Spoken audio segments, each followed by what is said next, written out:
All right, I honestly should have made this video a long time ago because I think I've been giving you guys a bad example on how to use this camera right here, the D5500 and also my D5600. Now let's hit the street so I could explain. All right, now really quick, if you have an older Nikon DSLR like this one, or really any old DSLR, they were not made for you to shoot through live view. And that's because the autofocus is really slow compared to when you shoot through the viewfinder. I'm gonna give you a quick example. I'm gonna take a photo of this Starbucks sign right here with these LED lights underneath. But what I want you to pay attention to is how fast it focuses in live view compared to when I shoot through the viewfinder. I'm gonna put the camera pretty close to the mic so you guys can hear. I'm gonna focus on the Starbucks sign.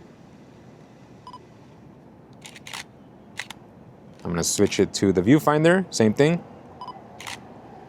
Not that you guys hear the difference. You know, it's honestly 10 times faster if you focus and take the shot through the viewfinder than it is with live view. Now, obviously for the YouTube videos, I'm always shooting in live view. That's only for the purpose of the videos, so you guys can see what I'm doing.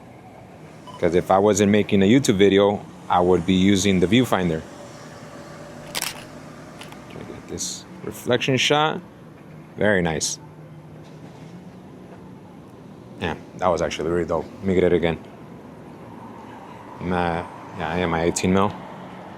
Kind of wish I had my 10 to 20 mil, but I'll save that for another video. Really cool. So if you're shooting action or anything that's moving, you want to do it through the viewfinder. Don't do it through live view because you're just going to be struggling. Like panning shots, you want to do those through live view. I'm going to go down to 1/15, get some panning shots. I'm going to try to get some panning shots. I don't even know if that thing's going to fit in the frame. Damn, they're arresting her?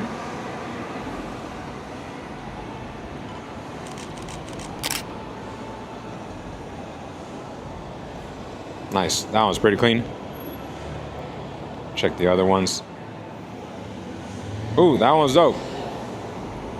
Yeah, if I try to do this through live view, believe me, it's not gonna work. Let me see. Yeah, by the time it focuses and takes the photo, the car's already gone. Look at that. Now that's why I don't recommend you shoot action shots through live view on these older cameras. Now, if you're gonna shoot something that's not moving or you're on a tripod, that's fine, you could get away with it. But, panning shots or any type of action shot, you wanna shoot through the viewfinder. Nice. Oh, that one was really clean. You see how fast it focused and took the shots. It's just something I wanna share with you guys because I don't wanna put him on blast, but, one of my friends, when I first met him, he was shooting on an old Canon DSLR and everybody around him was using mirrorless cameras. And I saw him struggling to get his photos because he was trying to focus through live view on people that were walking by, which again, like I just showed you, it's really hard to capture action through the live view. And nobody was helping him out. So I just went up to him and I was like, hey, that camera you have, it's not made to shoot like that.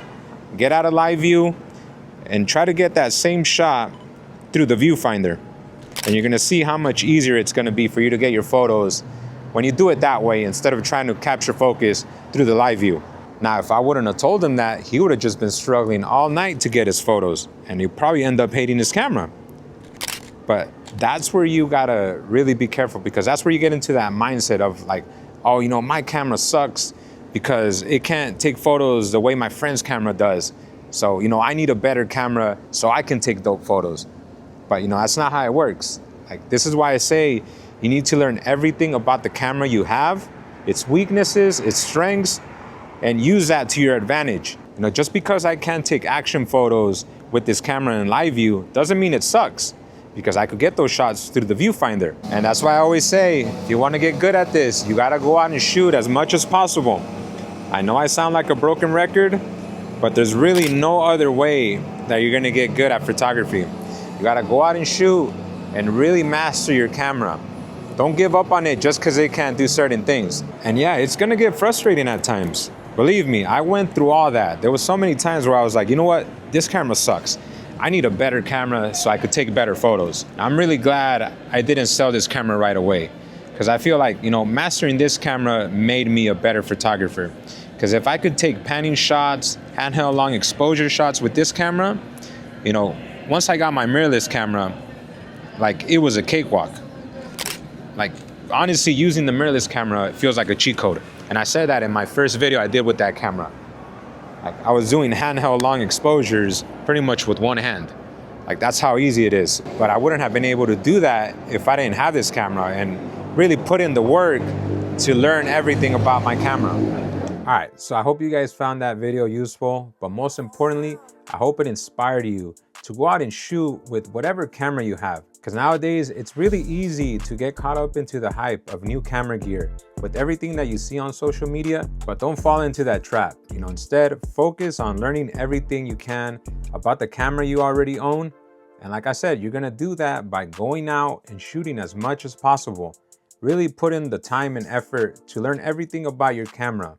That's how you're gonna become a better photographer. Having a really expensive camera isn't gonna make you take better photos. That's not how it works. If you don't know how to properly expose a photo or how to compose it, like, having expensive gear isn't gonna help you. Just, you know, put in the time and effort with whatever camera you have. Just go out and shoot, experiment, and have fun. So that's all I got for this video. I hope you guys found it useful. If you did, hit that like button, hit that subscribe button. I would greatly appreciate it. And I'll catch you guys on the next one. Peace out.